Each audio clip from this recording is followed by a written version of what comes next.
یا سنیچر کا دن گزار کر اتوار کی شب میں مغرب کے وقت چاند نظر آئے گا، 29 تاریخ کا چاند ہوگا یا 30 تاریخ کا چاند ہوگا۔ مہینہ قمری مہینہ 29 کا ہوتا ہے یا 30 کا ہوتا ہے، اور 29 کا ہوتا ہے یا 30 کا ہوتا ہے، یہ اس اعتبار سے کہ چاند آنکھوں سے 29 تاریخ کو یعنی 30ویں شب میں نظر آ جاتا ہے، یا 30 تاریخ گزرنے کے بعد پھر کیونکہ اس کے آگے گنجائش ہوتی نہیں اور یہ گنجائش نہیں ہوتی اس لیے نہیں ہے کہ نبی صلی اللہ علیہ وسلم نے فرمایا کہ مہینہ 29 کا ہوتا ہے یا 30 کا ہوتا ہے، بلکہ اس لیے کہ اللہ تعالیٰ نے یہ نظام طے فرمایا ہے۔ اللہ تعالیٰ نے جو کائنات بنائی ہے اور اس کائنات میں ستاروں اور سیاروں کی گردش کا جو نظام بنایا ہے، سورج کے گرد زمین کی گردش اور زمین کے گرد چاند کی گردش کا اللہ کا طے کردہ ایک نظام ہے، اور یہ وہ نظام ہے جس کو دنیا کی ان قوموں نے جاننے کی کوشش کی جنہوں نے فلکیات کے موضوع پر، حسابات کے موضوع پر پوری توجہ مبذول کی، بڑی محنت کی، تو بڑی جد و جہد کے بعد شمسی تقویم تیار ہوئی۔ اب قمری تقویم بھی تیار ہے، اور جو قمری تقویم تیار ہے اس کی بنیاد پر اگر شمسی تقویم کی طرح عمل کیا جائے تو ظاہر ہے کہ وہ ایک سائنسی عمل ہوگا اور ایک کائناتی حقیقت پر عمل ہوگا اور اللہ کے نظام پر عمل ہوگا، کیونکہ اللہ تعالیٰ نے سورج کو بھی تقویم کا ذریعہ بنایا ہے اور چاند کو بھی تقویم کا ذریعہ بنایا ہے، اور دیگر جو سیارے ہیں ان کا ہماری زمین سے تقویم کا تعلق نہیں ہے، مریخ کا ہماری زمین سے یا عطارد کا یا زحل کا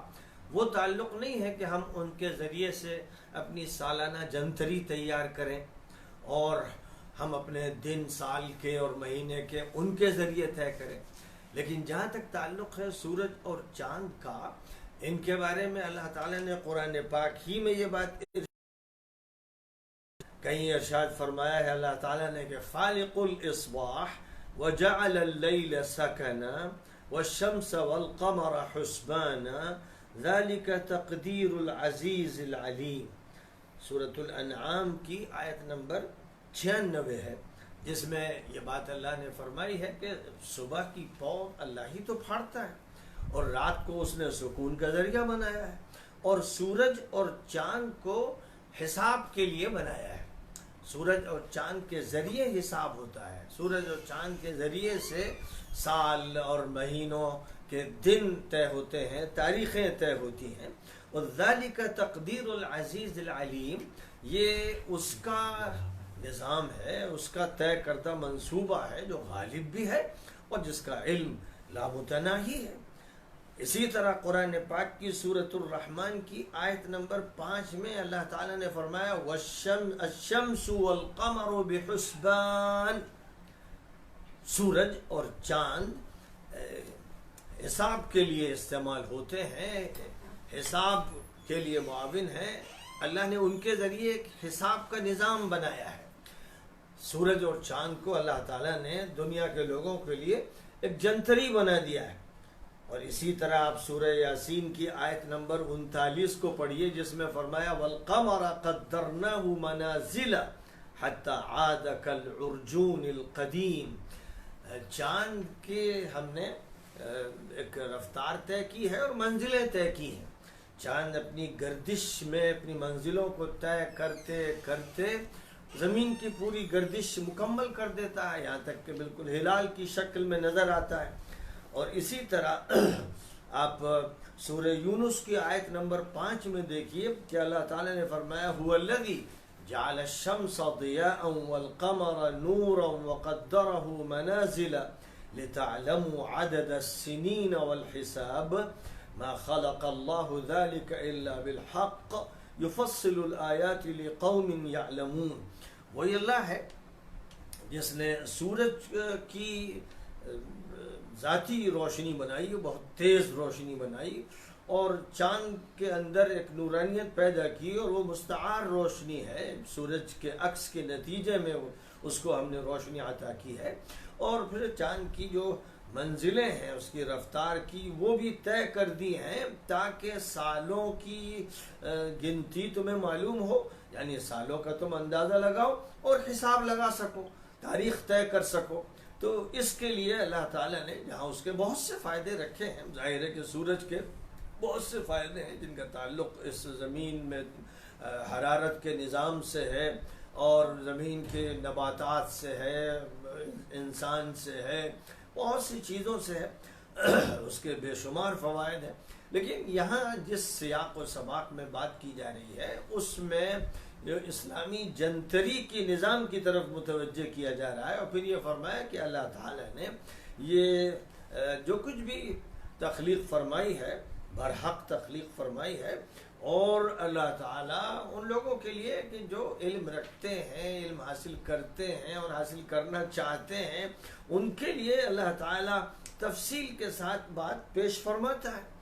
ایسے ہی سورہ بقرہ میں ایک سوال کا ذکر کیا گیا ہے کہ یسألونک عن الاہلہ، کہ اے نبی لوگ آپ سے ہلال کے بارے میں،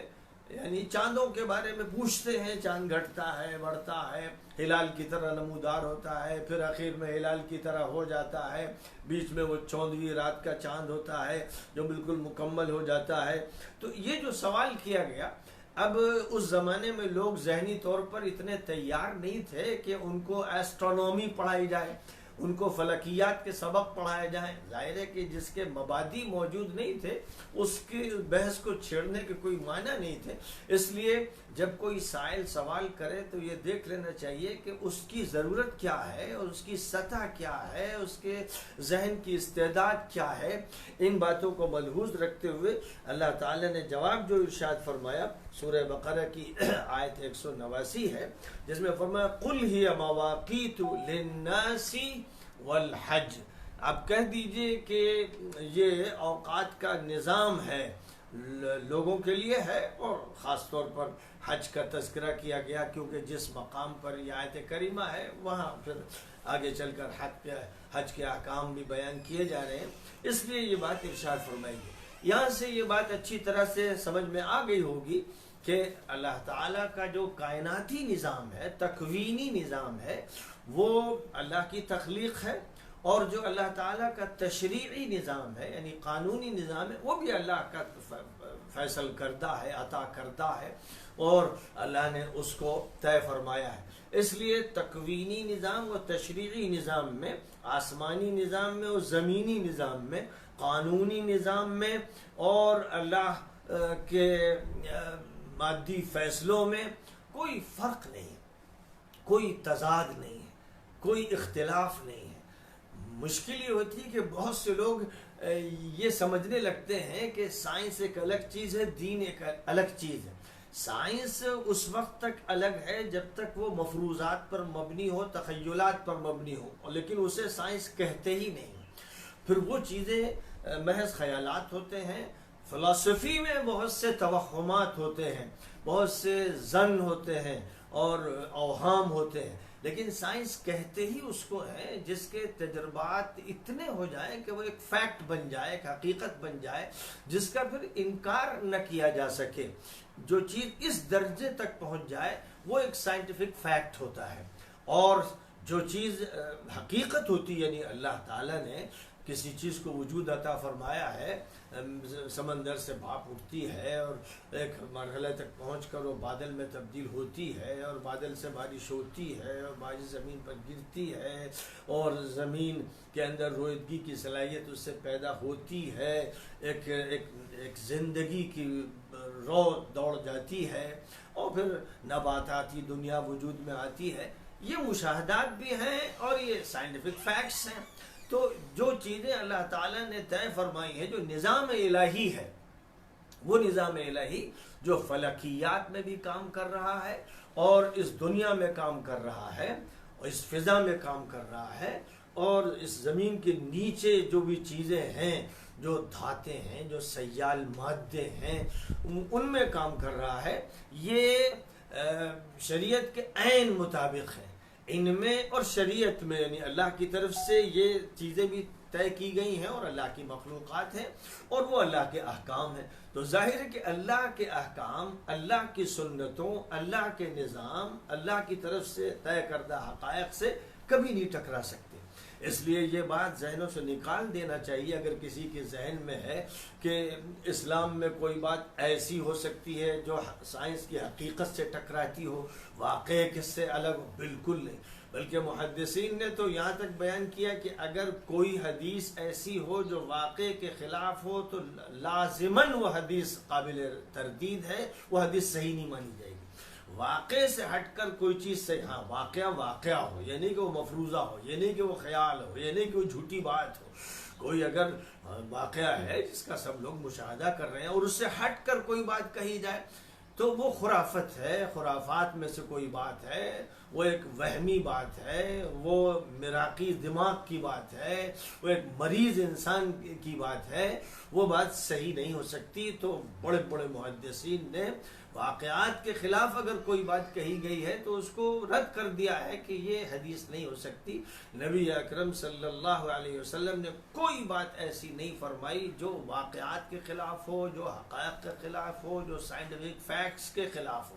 بلکہ واقعہ یہ ہے کہ جو چیزیں لوگوں کو 100 سال 200 سال کے اندر معلوم ہوئی اور آج معلوم ہو رہی ہیں، نبی صلی اللہ علیہ وسلم نے اللہ تعالیٰ کی وحی کی بنیاد پر جو علم اللہ نے دیا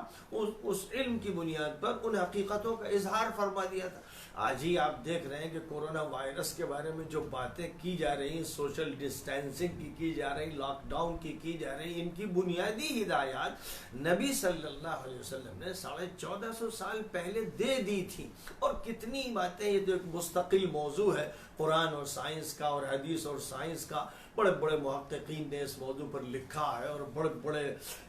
اس سلسلے کے لیکچررز ہیں جن کے بیانات یوٹیوب پر موجود ہیں اور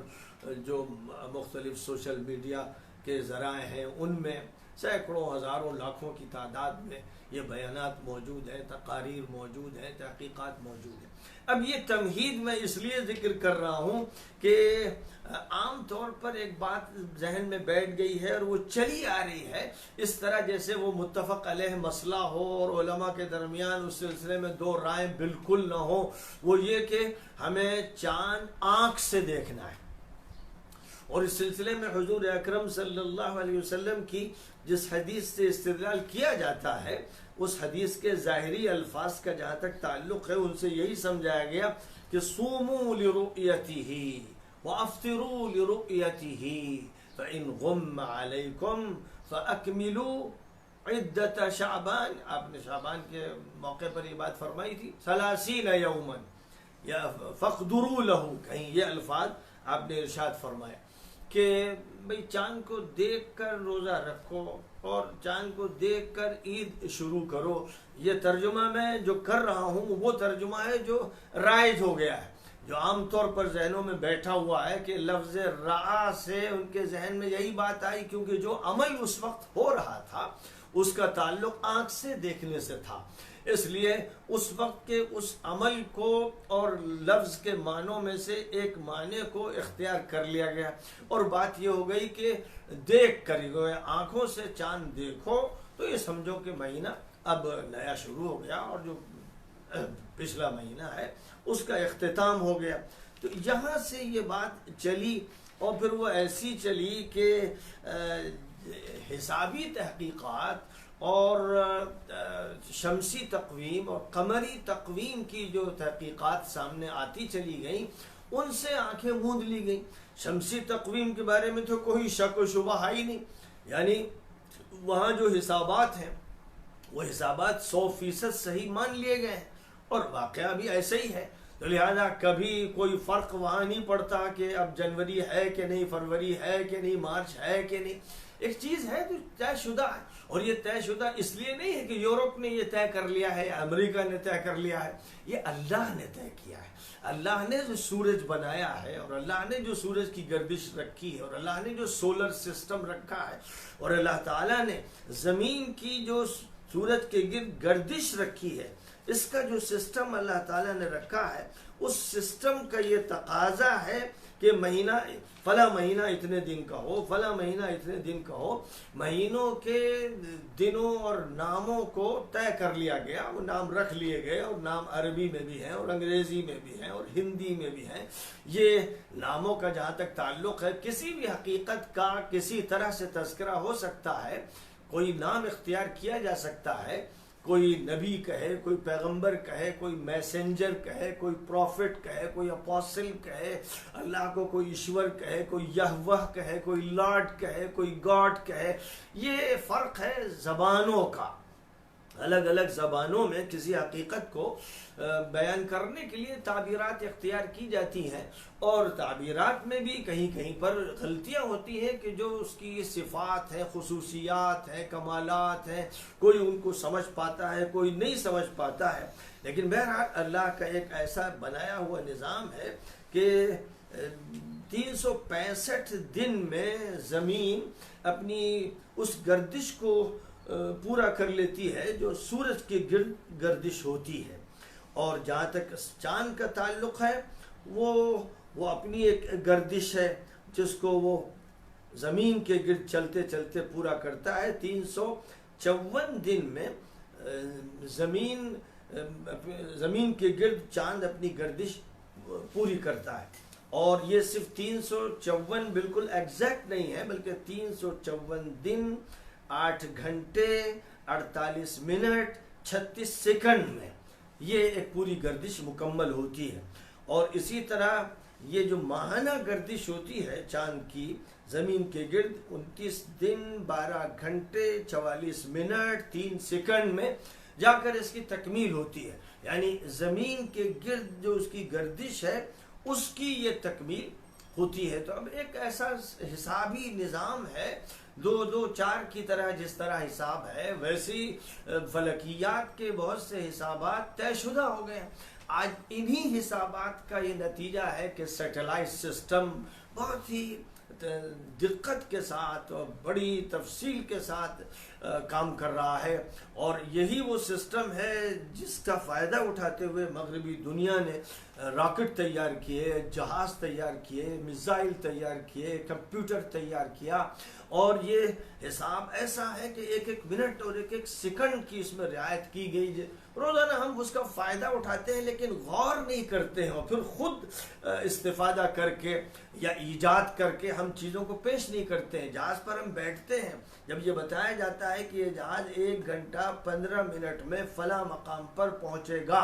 تو آپ دیکھتے ہیں کہ وہ اپنے اس مقامی ایئرپورٹ سے اڑتا ہے اور فضا میں چلتا ہے، اور اس کے بعد اس مقام پر اترتا ہے، اور بالکل ایگزیکٹلی کوئی خاص سبب اگر پیش نہیں آیا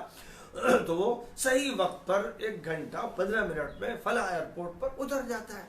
یہ جو حسابی دنیا ہے، جس حسابی دنیا کے ہم ماہر تھے، جب ہم کو نبی پاک علیہ الصلاۃ والسلام نے یہ حکم فرمایا تھا کہ حساب کا علم حاصل کرو، خلفائے راشدین نے یہ حکم فرمایا تھا، خاص طور پر میراث کے احکام جو حساب ہی پر مبنی ہے کہ کسی کا جو ورثہ ہے وہ کس طرح تقسیم ہوگا، ماں باپ میں اور بیٹوں میں اور بیٹیوں میں اور بیوی میں اور دیگر رشتہ داروں میں. تو پائی پائی کا حساب اتنا دقیق ہوتا ہے جو بڑا مشکل ہے. لیکن حضور صلی اللہ علیہ وسلم نے فرمایا تعلموا الفرائض، یہ جو فریضے ہیں یعنی میراث کے جو حصے ہیں ان کی تفصیلات سیکھو. تو نتیجہ یہ ہوا کہ ان کی تفصیلات بھی اور جو تقویمات ہیں ان تقویمات کو سیکھنے کا مسلمانوں نے اتنا اہتمام کیا کہ دنیا نے یہ اعتراف کیا کہ حسابی دنیا میں مسلمانوں سے کوئی فائق نہیں ہوا. واشنگٹن میں ایک بڑے میوزیم میں میرا جانا ہوا تو اس میوزیم کے سامنے کی دیوار پر میں نے یہ تحریر دیکھی کہ مغربی دنیا مسلمانوں کی رہین منت ہے فلکیات کے بارے میں اور بحری سفروں کے بارے میں. یعنی جہاں تک تعلق ہے مسلمانوں نے جو کمپس تیار کیا اور مسلمانوں نے جس طرح مسافتوں کو طے کیا اور مسلمانوں نے اپنے دور تک کی فلکیات کو جس گہرائی کے ساتھ حاصل کیا، اس کا نتیجہ یہ کہ یورپ مسلمانوں کا شاگرد بن گیا. اب مسلمانوں نے ہی پھر یورپ کو سکھایا. یہ وہ حقیقت ہے جسے ہمیں یاد رکھنا چاہیے. اور یہ یاد رکھنا چاہیے کہ نبی صلی اللہ علیہ وسلم نے ایک بات ارشاد فرمائی تھی جس کو بعض ہمارے مولوی صاحبان نے، یہاں تک کہ حیرت ہوتی ہے فقیہ صاحبان جو کہلاتے ہیں، انہوں نے بھی اس ظاہری معنی میں اس طرح سے اس کو لے لیا کہ عقل حیران ہو جاتی ہے. نبی پاک علیہ الصلوۃ والسلام کی حدیث ہے ان امت امیۃ لا نکتب ولا نحسب. بھائی ہم لوگ تو الٹریٹ ہیں، ہم ان پڑھ ہیں، ہم نہ لکھتے ہیں نہ حساب کرتے ہیں. یہ جو بات نبی پاک علیہ السلام کی حدیث میں بیان کی گئی، اس کو بعض لوگوں نے اس موقع پر استعمال کر لیا کہ بھئی چاند واند کے بارے میں ہم حساب نہیں کرتے، ہم حساب کتاب نہیں کرتے، اور ہم تو بھائی الٹریٹ ہیں. تو سبحان اللہ، الٹریٹ تھے تو پھر الٹریٹ آپ قرآن میں اور حدیث میں اور تفسیر میں اور فقہ میں اور نحو میں اور صرف میں اور طب میں اور تمام چیزوں میں کیوں نہ رہے، اسی پر فخر کرتے کہ عرب کا جو دور جاہلیت تھا وہی سب سے اچھا تھا، اور جب تک امیت تھی تو ہم اچھے تھے. یعنی امت کی پہچان یہ ہوئی کہ ہم تو امی. نبی اکرم صلی اللہ علیہ وسلم نے یہ بات بیان فرمائی کہ ہماری یہ حالت ہے ابھی، یعنی امی قوم ہے. قرآن میں امی کہا گیا پوری قوم کو، خود نبی کے بارے میں کہا گیا کہ نبی بھی الٹریٹ ہے. اب اللہ نے سکھانا شروع کیا، اور جب اللہ نے سکھانا شروع کیا تو پہلی وحی میں نبی سے کہا کہ پڑھیے، اور قلم کا تذکرہ فرمایا. تو پڑھنے اور پڑھانے اور لکھنے اور لکھانے کا سب سے پہلا حکم آیا، اور پھر نبی صلی اللہ علیہ وسلم نے پڑھانے کا جو عمل شروع کیا ہے اور پھر لکھوانے کا جو عمل شروع کیا ہے تو دنیا بدل کے رکھ دی. دنیا میں اب جہاں جہاں پر بھی کہیں علم کا چراغ جل رہا ہے تو اس میں کوئی شک نہیں ہے کہ ساتویں صدی عیسوی سے یہ علم کے چراغ اگر جلے ہیں تو نبی اکرم صلی اللہ علیہ وسلم کے روشن چراغ سے جلے ہیں، ورنہ دنیا تو ڈارک ایجز سے گزر رہی تھی اور صحیح علم سے دنیا بہت دور چلی گئی تھی. تو آخری نبی صلی اللہ علیہ وسلم نے عربوں میں تو علم کو اتنا عام کیا کہ 100% لوگ پڑھے لکھے ہو گئے، یعنی جاہل کوئی شخص باقی ہی نہیں رہ گیا، کیونکہ آپ کا یہ حکم تھا جو بھی آپ کے پاس آتا ملتا کہ تعلموها وعلموها الناس، جو بات بھی آپ بتاتے کہتے سیکھو سکھاؤ، سیکھو سکھاؤ. اور اتنا زیادہ تاکید فرمائی کہ الا فلیبلغ الشاہد الغائب، جو بھی میرے سامنے موجود ہے اب اس کی ذمہ داری ہے کہ وہ ان تک پہنچائے جو موجود نہیں. تو اس کا نتیجہ یہ نکلا کہ مسلمانوں میں کوئی جاہل باقی نہیں رہ گیا ہے. اسلام اور جہالت یہ دو ضد ہیں، اور علم اور اسلام یہ دونوں ایسے ہیں کہ ان کا چولی دامن کا ساتھ ہے. اور یہی سے علم سائنس کو کہتے ہیں. سائنس اور اسلام یہ دونوں سگے بھائی ہیں. اسلام ہوگا تو سائنس ہوگی، یعنی نالج ہوگی، یعنی علم ہوگا، یعنی حقیقت ہوگی، یعنی فیکٹس ہوں گے. اور اسلام ہوگا تو خرافات نہیں ہوں گی، توہمات نہیں ہوں گی، فضولیات نہیں ہوں گی، ادھر ادھر کی بیکار باتیں نہیں ہوں گی. اسلام کا ان سے جوڑ نہیں، اور اسلام کا جو مکمل جوڑ ہے، تعلق ہے، وہ علم سے ہے اور سائنس سے ہے. لہذا اب ایک بات جو سمجھنے کی ہے کہ ہمارے یہاں رؤیت ہلال کا جو موضوع چھڑتا ہے اور حدیث جس حدیث سے استفادہ کیا جاتا ہے وہ حدیث تو یہ ہوئی کہ لا تصوموا حتی تروا، اس کو جب دیکھ لو تب روزہ رکھو. یہ جو ترجمہ کیا گیا یہ ترجمہ صحیح نہیں. یہ اس وقت کا واقعہ تھا جب امت امی تھی، جب امت الٹریٹ تھی. تو نبی صلی اللہ علیہ وسلم جن لوگوں کے درمیان برپا ہوئے، اگر آپ ان کے درمیان پہلے دن سے سائنسی باتیں شروع کر دیتے اور حساب کے دقیق مسائل چھیڑ دیتے تو وہ تو اپنا سر پکڑ کے بیٹھ جاتے کہ آپ کیا باتیں کر رہے ہیں. لہذا آپ نے سادگی کے ساتھ اس راستے کو اختیار کیا جو ان کے ہاں معمول بھی تھا. مثلا فجر کا وقت اس وقت ہوگا، اس وقت سے شروع ہوگا جب صبح کی جو پو ہے وہ چوڑائی میں پھٹے، اگر مشرق سے مغرب کی طرف لمبان میں دھاری ہو جس کو مستطیل کہتے ہیں تو وہ فجر کاذب ہے، اور اگر افق پر یعنی مشرق کے افق پر روشنی صبح کے اول وقت میں پھیلے تو وہ فجر صادق ہے۔ فجر کا وقت جو متعین کیا گیا وہ دیکھنے سے، گھڑی نہیں دیکھنا ہے۔ آج پوری امت آج کا ایک عرصے سے اب صرف گھڑی دیکھتے ہیں، مسجد میں گھڑی لگی ہے، ہاتھوں میں گھڑی ہے، موبائل میں گھڑی ہے۔ اب لوگ جو ہے وہ حضور کی اس ہدایت پر عمل نہیں کر رہے ہیں کہ میں آپ کو افق میں پر دیکھنا ہے۔ بلال افق کو دیکھتے رہتے تھے، اور جب افق پر ان کو یہ نظر آتا کہ اب فجر کا وقت ہو گیا ہے تو فجر کی اذان دیتے تھے۔ اسی طرح ظہر کے لیے فرمایا گیا جب سورج اپنے بیچ سے رو بزوال ہونے لگے، یعنی جو اس کا درمیانی خطہ ہے، جاڑے میں الگ ہوتا ہے، گرمی میں الگ ہوتا ہے، لیکن بہرحال جو استوا کی حالت کہلاتی ہے اس کے بعد جیسے ہی زوال کا عمل شروع ہو بس ظہر کا وقت شروع ہو جاتا ہے۔ اب اس کے بعد پھر یہی سمجھایا گیا، پھر جب تم دیکھو کہ جو سایہ ہے، ایک ہوتا ہے اس کا اصلی سایہ، یعنی جس وقت وہ بالکل سیدھ میں ہوتا ہے اس وقت جو بھی سایہ جہاں بھی ہے، کہیں مختصر ہوتا ہے کہیں لمبا ہوتا ہے تو وہ اصلی سایہ کہلاتا ہے۔ اب اس کے بعد پھر سایہ کا شمار ہوتا ہے، تو فرمایا کہ کسی بھی چیز کو کھڑا کر دیا جائے مثلا، اور پھر دیکھا جائے کہ اس اصلی سایہ کے بعد جو سایہ ہے تو اگر ظل المثل ہو گیا، یعنی ایک مثل جو چیز بھی ہے، جو چیز بھی رکھی گئی ہے اس کے برابر سایہ ہو گیا ہے، تو اس کا مطلب کہ ظہر کا وقت نکل گیا۔ اب عصر کا وقت شروع ہو گیا۔ احناف میں امام ابو حنیفہ کی یہ رائے چلی آ رہی ہے، اگرچہ ان کے دونوں شاگرد بھی اس رائے سے متفق نہیں ہیں، اور امام مالک بھی نہیں ہے، اور امام شافعی بھی نہیں ہے، اور امام احمد بھی نہیں ہے، کہ جب اس کسی چیز کا سایہ اس کے دو قد کے برابر ہو جائے، دو مثل ہو جائے، تب جا کر پھر وہ ظہر کا وقت ختم ہوتا ہے۔ لیکن یہ رائے صحیح نہیں ہے، اصل رائے وہی ہے کہ ایک مثل اس کے برابر سایہ ہو جائے تو ظہر کا وقت ختم ہو جاتا ہے۔ اب عصر کا شروع ہو گیا۔ پھر عصر کے بارے میں فرمایا کہ جب دیکھو کہ سورج زرد پڑ رہا ہے تو یہ مکروہ وقت شروع ہو گیا۔ نماز اس وقت پڑھو عصر کی جب سورج کی تمازت ہو، اس کی کرنیں پورے شباب پر ہوں، یہ نہیں کہ جب وہ پیلا پڑ جائے۔ اور اس کے بعد جب دیکھو کہ سورج کی ٹکیا ڈوب گئی، یعنی اب نظر نہیں آ رہی،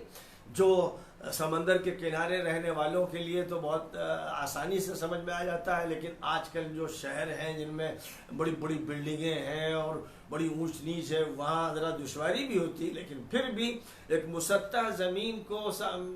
دیکھتے ہوئے سورج کی ٹکیا اگر نظر آ رہا ہے کہ وہ اب ڈوب گئی، پوری ٹکیا چھپ گئی ہے، تو مغرب کا وقت شروع ہو گیا۔ پھر اس کے بعد اب آپ پھر دیکھتے رہیے یہاں تک کہ جو سورج کے ڈوبنے کے بعد ایک سرخی ہوتی ہے، شفق جسے کہتے ہیں، جب یہ سرخی بھی ختم ہو جائے تو عشاء کا وقت شروع ہو گیا۔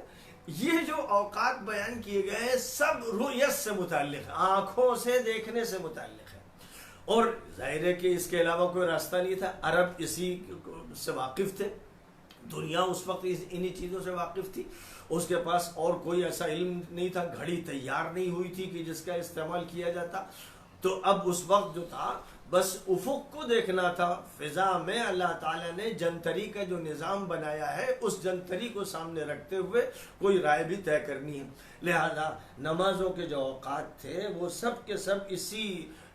دیکھی جانے والی جنتری سے متعلق تھے، یعنی افق پر جو مظاہر تھے وہ مظاہر تھے جو فیصلہ کن تھے، اور انہی کے ذریعے سے وقت طے ہوتا تھا۔ اقم الصلاۃ لدلوک الشمس الى غسق اللیل وقرآن الفجر۔ اب یہاں جو بات فرمائی گئی کہ دلوک الشمس یعنی سورج کے جب زوال ہو تو اب وہ ایک نماز ہوئی، پھر غسق اللیل تک مغرب کی نماز آ گئی، عشاء کی نماز آ گئی، عصر کی بھی آ گئی، مغرب کی آ گئی، عشاء کی آ گئی، وقرآن الفجر، فجر کا وقت آ گیا۔ پانچوں نمازوں کا ذکر دیکھیے اللہ تعالیٰ نے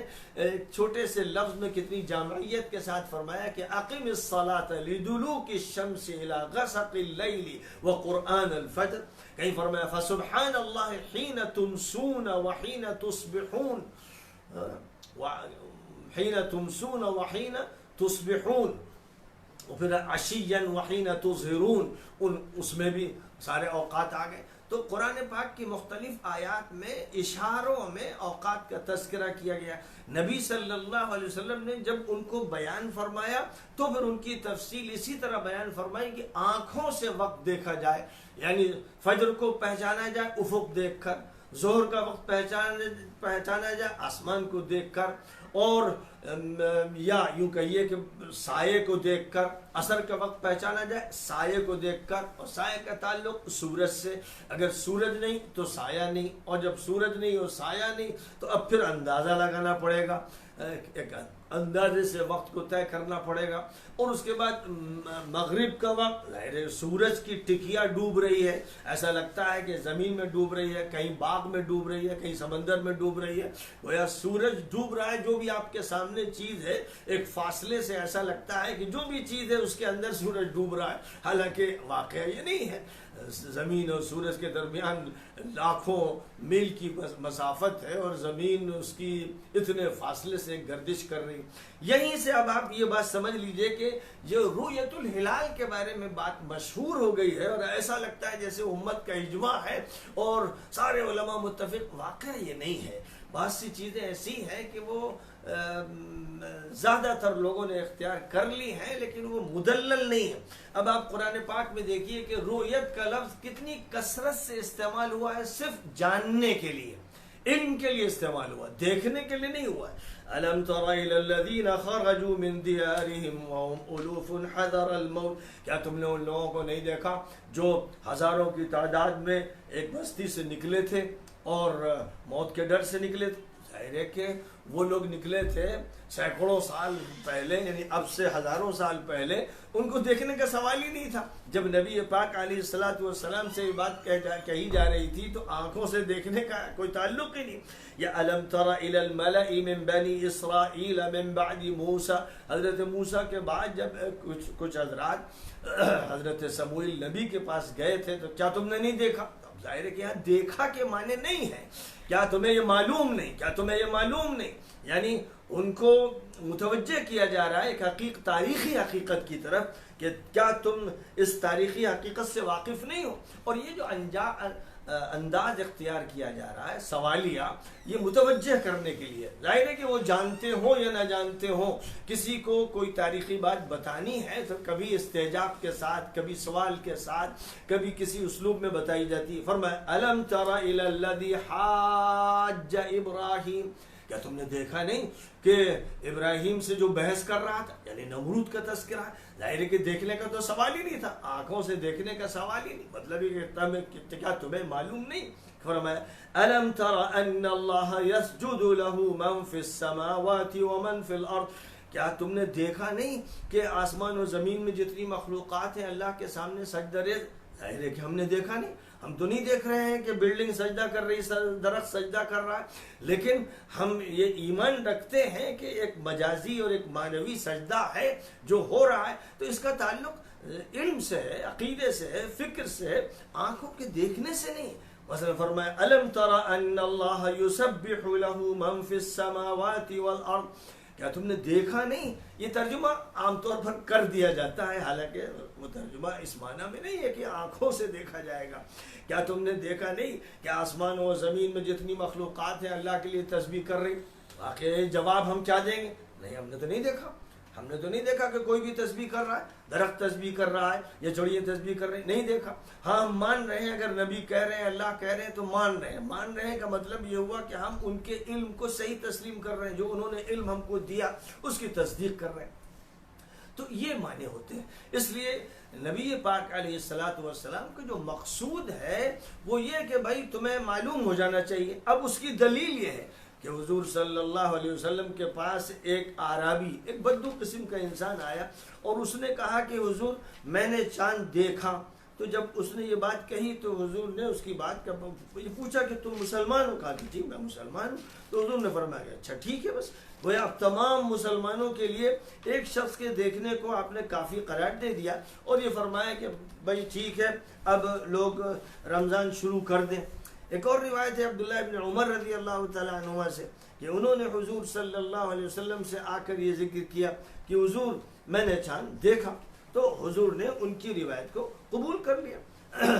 اور اس کی اب ضرورت نہیں سمجھی گئی کہ ہر شخص اپنی آنکھوں سے دیکھے، کسی ایک کا دیکھ لینا کیوں کافی سمجھا گیا؟ یعنی اس کا مطلب یہ ہوا کہ اس سلسلے میں ایک معمولی مسلمان کی بات بھی قبول کر لی گئی، ایک صحابی کی بات قبول کر لی گئی، اب پوری امت کے لیے وہ چیز درست قرار دے دی گئی۔ تو اگر ایک کی بات جس کو دھوکہ لگ سکتا ہے، ہو سکتا ہے کہ اس نے بادل کا کچھ حصہ سا دیکھ لیا یا اور کوئی چیز سامنے آ گئی، یہ سارے امکانات موجود ہیں۔ اور عید الفطر اور عید الاضحیٰ کے لیے کیونکہ اس میں تہوار کا ایک موقع ہے، ذرا خوشی ہوتی ہے، طلب ہوتی ہے، تو اس لیے یہ کہا گیا کہ 2 گواہ ہوں، 2 عادل گواہ ہوں، زیادہ شرط بڑھا دی گئی، لیکن ظاہر ہے کہ 2 کی ایک بات اور ایک ہزاروں محققین کی، فلکیین کی، حسابیین کی، ریاضیین کی وہ بات کہ جو ایک سائنسی فیکٹ بن گئی ہے۔ دونوں میں زمین و آسمان کا فرق ہے۔ تو بالکل جس طرح نماز کے اوقات میں ہم نے اس جنتری کا اعتبار کیا اور اب ہم مسجد میں ٹنگی ہوئی جنتری دیکھتے ہیں اوقات کی، اور گھڑی دیکھتے ہیں، اور گھڑی دیکھ کر اذان، اور گھڑی دیکھ کر سحری، اور گھڑی دیکھ کر افطار ہو رہا ہے۔ اب کوئی بھی نہ تو سورج کی ٹکیا دیکھ رہا ہے اور نہ فجر کی پو کو پھٹتے ہوئے دیکھ رہا ہے، اور نہ کسی چیز کا مثل سایہ یا مثلین سایہ دیکھ رہا ہے۔ تو نبی کی ہدایت تو وہ تھی، لیکن وہ اس لیے تھی کہ اس وقت لٹریسی تھی، تو اس وقت کے بارے میں نبی نے فرمایا، جس کا مطلب یہ ہوا کہ جب اللہ تمہیں اتنا علم دے دے کہ اب تم حسابیات کی بنیاد پر فیصلے کر سکو تو فیصلے اس پر کرو، اور وہ فیصلے ظاہر ہے کہ یوں بہتر ہوں گے اگر وہ فیصلے نہ ہوتے اور ہر مسجد میں مؤذن کی ذمہ داری ہوتی کہ فجر کو دیکھے اور پھر اس کے بعد سایہ دیکھے، تو شاید ہر مسجد میں سرپٹول ہوتی۔ آس پڑوس کی مسجدوں میں تو وقت طے ہی نہ ہو پاتا، کوئی کچھ دیکھتا، کوئی کچھ دیکھتا، کسی کی آنکھ دیکھ پاتی، کسی کی نہ دیکھ پاتی، 5 وقت کی نمازوں میں سرپٹول مچی رہتی، اور خود ایک ہی مسجد میں کوئی کہتا کہ مؤذن کی آنکھ کمزور ہے، کوئی کہتا کہ اس نے فجر کو صحیح نہیں دیکھا، روشنی ہو رہی تھی ادھر، یہ سمجھ گیا کہ پاؤں پھٹ گئی فجر کی، یہ سب جھگڑے ہوتے۔ لیکن جنتری نے آج منٹ اور سیکنڈ طے کر دیے ہیں۔ یہی صورتحال چاند کے بارے میں بھی ہے، اس کی بھی جنتری منٹوں سیکنڈوں کے ساتھ طے ہو گئی۔ جیسے شمسی تقویم ہے ویسے قمری تقویم ہے، وہ بھی اللہ کی ایک مخلوق، یہ بھی اللہ کی ایک مخلوق، اس کی بھی گردش، اس کی بھی گردش، اس کی گردش بھی ناپی گئی، اس کی گردش بھی ناپی گئی۔ تو ایک طرف شمسی تقویم کو ہم قبول کرتے ہوئے نماز کے سارے اوقات اسی کے ماتحت اختیار کر رہے ہیں، جبکہ نصوص حدیث میں کچھ اور کہا گیا ہے۔ لیکن مقصد نصوص حدیث کا ہے کہ علم کا حصول ہو، یقین ہو، اطمینان ہو، اعتماد ہو، اور یقین میں ایک شخص کی روایت رؤیت ہلال کے بارے میں حضور نے قبول فرما لی، یعنی اس درجے کا معمولی یقین بھی کافی۔ اب ظاہر ہے کہ اس کے مقابل میں جو یقین ہم کو قمری تقویم سے حاصل ہو رہا ہے وہ ایک ایسی علمی حقیقت ہے، ایک ایسا فیکٹ ہے حسابیات و فلکیات کا جس کا انکار نہیں کیا جا سکتا۔ جو انکار کرنے والا ہے اس کے پاس دلیل نہیں ہے، جو اس بات کرنے والا ہے اس کے پاس 100 دلیلیں ہیں۔ اس لیے بہتر شکل یہی ہے کہ قمری تقویم کو بھی اختیار کر لیا جائے، ورنہ آج جو ہنسی اڑ رہی ہے اسلام کی، ایک ایک شہر میں 3 عیدیں منائی جا رہی ہیں، ایک ایک شہر میں 3 بقرعیدیں منائی جا رہی ہیں، اور جھگڑے اور لڑائیاں اور فتنے، اور رؤیت ہلال کی ایک کمیٹی ادھر اور ایک کمیٹی ادھر، ایک کمیٹی دیوبندیوں کی، ایک بریلویوں کی، ایک اہل حدیث کی۔ برطانیہ میں، امریکہ میں مسلمان پریشان ہیں، چیختے ہیں کہ یہ مولوی صاحبان اپنی تمام مصیبتیں بر صغیر سے لے کر آ گئے، اب انگریزوں کو ہنسواتے ہیں۔ دنیا کے سارے لوگ ہنستے ہیں کہ ان کو تاریخ تک کا پتہ نہیں ہے، اور یہ اپنی آنکھوں سے دیکھنا چاہتے ہیں، اور زیادہ تر وہاں بادل رہتے ہیں تو آنکھوں سے دیکھ نہیں پاتے۔ اب کوئی سعودیہ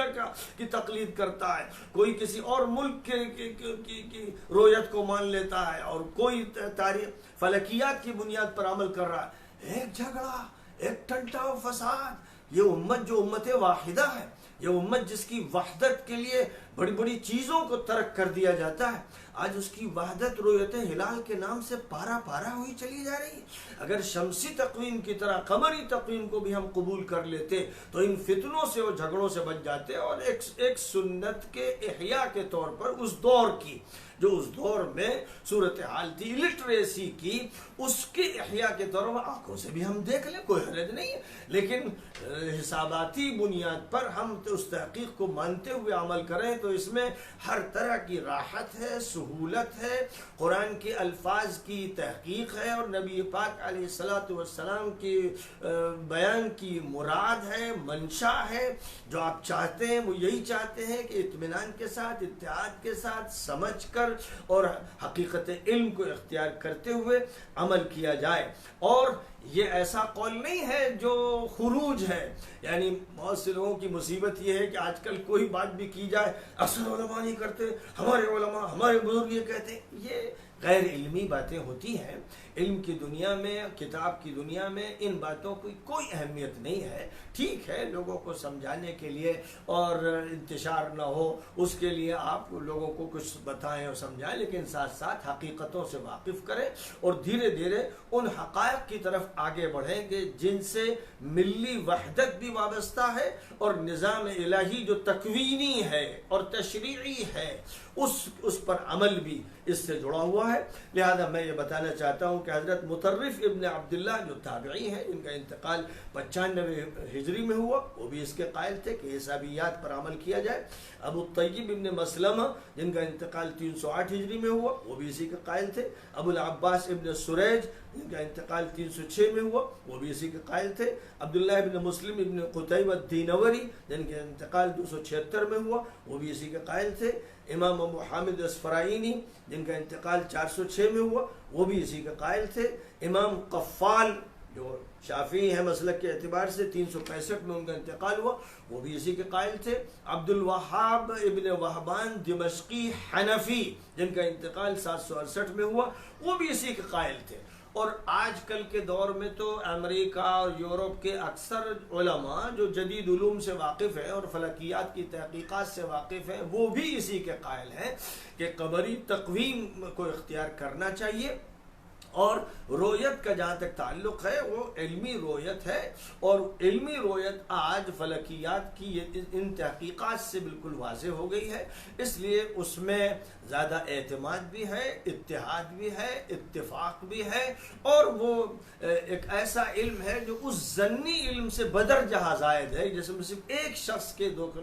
دیکھنے کی بنیاد پر فیصلہ ہو گیا تو معلوم یہ ہوا کہ نبی صلی اللہ علیہ وسلم نے اس کے لیے بڑی سہولت عطا فرمائی ہے، اور چونکہ اس وقت لوگ پڑھے لکھے نہیں تھے، حساب سے واقف نہیں تھے، اس لیے آپ نے ان کو سہولت دیتے ہوئے، راحت دیتے ہوئے وہ طریقہ بتایا جو فطری تھا، نیچرل تھا اور پرانا تھا، اور بدویوں کے راج تھا کہ بھئی سورج دیکھ لو، فجر کی پو کو پھٹتا دیکھ لو، سورج کو ڈوبتا دیکھ لو، درمیان میں ہوتا ہوا اور پھر جھکتا دیکھ لو، اور شفق کو ڈوبتا دیکھ لو۔ ایسی چیزیں آپ نے ارشاد فرمائی جو آسان تھی، ان کی آسانی کے لیے یہ فرمایا۔ اب آج ظاہر ہے کہ آج ہم لوگ اپنی مسجدوں میں ان پر اصرار کریں تو مصیبت آ جائے گی، لڑائیاں ہوں گی، فتنے ہوں گے۔ اگر ہم یہ کہیں کہ نہیں چونکہ حضور نے یہ کہا تھا لہذا مؤذن صاحب کو حق نہیں ہے کہ عشاء کی اذان دیں جب تک شفق خود اپنی آنکھوں سے نہ دیکھ لیں،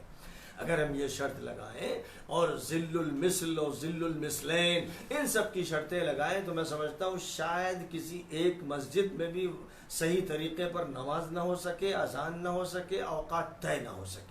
اب ان کے متبادل کے طور پر جو شمسی جنتریاں بنائی گئی ہیں، جن کے ذریعے سے دن کے 24 گھنٹوں کا پورا نظام طے کر دیا گیا ہے، منٹوں اور سیکنڈوں میں ہمیں معلوم ہے کہ فجر کا وقت کب، ظہر کا وقت کب، عصر کا کب، مغرب کا کب، عشاء کا کب، اور کب شروع ہوتا ہے اور کب ہم پڑھنا چاہتے ہیں نماز، ہر چیز ہم نے ان گھڑیوں سے طے کر دی ہے۔ یہ سمجھداری کی بات ہے، عقل مندی کی بات ہے، دین کے منشا کو سمجھنے کا یہ نتیجہ ہے۔ اور پھر میں کہوں گا دین اور سائنس میں، اسلام اور سائنس میں، فیکٹس میں، واقع میں، حقیقت میں اور شریعت کے حکم میں کوئی فرق نہیں ہے۔ ہے. ہاں بس فرق یہ ضروری ہے کہ کوئی مفروضہ نہ ہو. 100% جو بات ثابت ہو چکی ہو اگر وہ ہے تو دین کا حکم بھی وہی ہے، اس سے الگ نہیں ہے. اسی کا یہ نتیجہ ہے کہ آج کل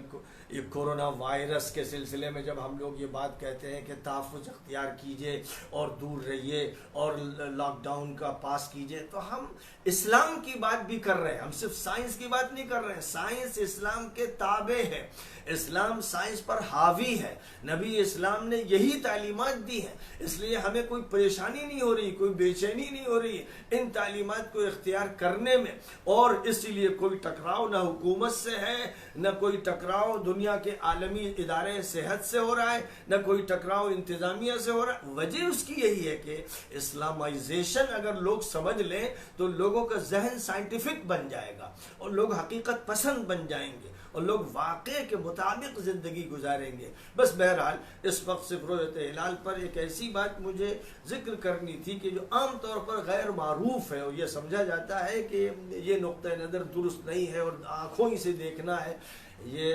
واقعہ یہ ہے کہ ایک چلی ہوئی بات ہے اور اکثریت بہت سی چیزوں کو اختیار کرتی ہے اور وہ چلتی رہتی ہے، لیکن حجت ان کے پاس نہیں ہوتی ہے. بعض وقت حجت ان کے پاس ہوتی ہے جو ان مسائل پر زیادہ غور کرتے ہیں اور اس غور کے نتیجے میں ان کی رہنمائی ایسے نکات کی طرف ہوتی ہے جو نکات حقیقت سے زیادہ قریب ہیں. وآخر دعوانا ان الحمد للہ رب العالمین.